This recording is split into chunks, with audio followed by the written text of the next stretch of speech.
Hi friends, we're in the backyard at Wild Carrot Herbs in Portland, Maine, and we're with Goldenseal. Here's the blossom of Goldenseal, and this one's just emerging. We're in mid-May. There's one over there. There's this enclave here. Goldenseal really likes 70 to 80% dappled shade, and these Goldenseal in the yard here get morning sun for probably about 2.5 hours. And I think I started with 3 roots and now they have multiplied. It's very exciting to me. So the medicine of this plant comes from the root. This is a North American plant that is at risk. It's been very over harvested. It traditionally is found in the foothills of the Appalachian Mountains. And the root is used for atonic tissues where there's not enough secretion. So an atonic tissue is a tissue that is boggy and heavy, but it's also not really secreting what it needs to protect the mucous membranes. So think about, for example, a stomach ulcer. In that case, there's inflammation, there's edema, there's some excess fluid in the area, but also the stomach's not really secreting the what it needs to in order to have a healthy mucosa, and that's part of what's creating the ulcer. If for example, if it's H. pylori in the digestive tract, or imagine really boggy sinuses. And the sinuses, we want to tone the tissues, but we also don't want to overtone the tissues, right? We need to make sure that we don't dry the mucous membranes out like really parched earth where there's cracks in the earth. We need to make sure that the mucosa is still able to secrete a normalized amount of mucus to ensure that the mucus stays safe. Because if the mucus dries too much, then we'll have direct passage into the bloodstream where we don't want that, because then there's more likelihood of infection. So Goldenseal is really wonderful at supporting astringing and supporting appropriate secretion of mucous membranes. The antimicrobial properties of Goldenseal come from the yellow content, or what makes the root yellow, which is the berberine content. So what I work with in my practice, occasionally I will incorporate, there's another leaf that came up but got damaged. Oh. And here's also one that this was me weeding around the bed and not realizing that I was, here's another leaf coming up. It's amazing. They're coming. It's just so exciting. There's also jewelweed here. This is like a baby jewelweed. There's a bunch of baby jewelweed around here.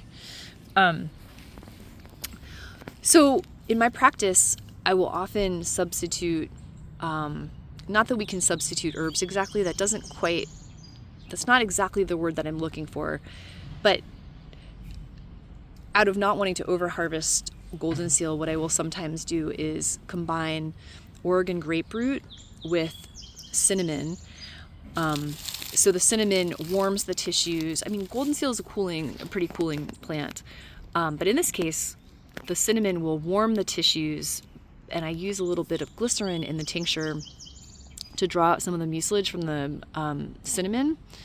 So it's a little bit moistening, and we've got the astringent action from the Oregon grapefruit, which is also a nice alterative to help move things along in that way as well. So some really neat actions to support the body in that combination.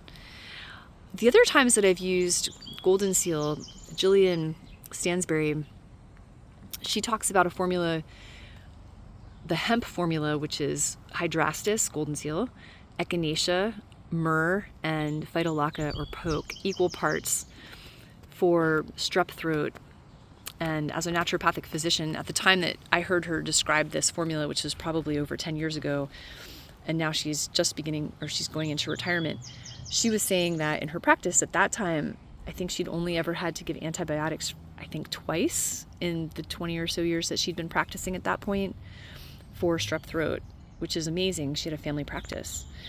Of course, if you take a formula like hemp formula and there's no change within 24 to 36 hours, you probably do want to get antibiotics, as it can have longer term consequences. So Goldenseal can also be really specific for toning tissues of the gums. It can be really specific for toning digestive mucosa. We might also work with, well, it depends on the person, right? So, yeah.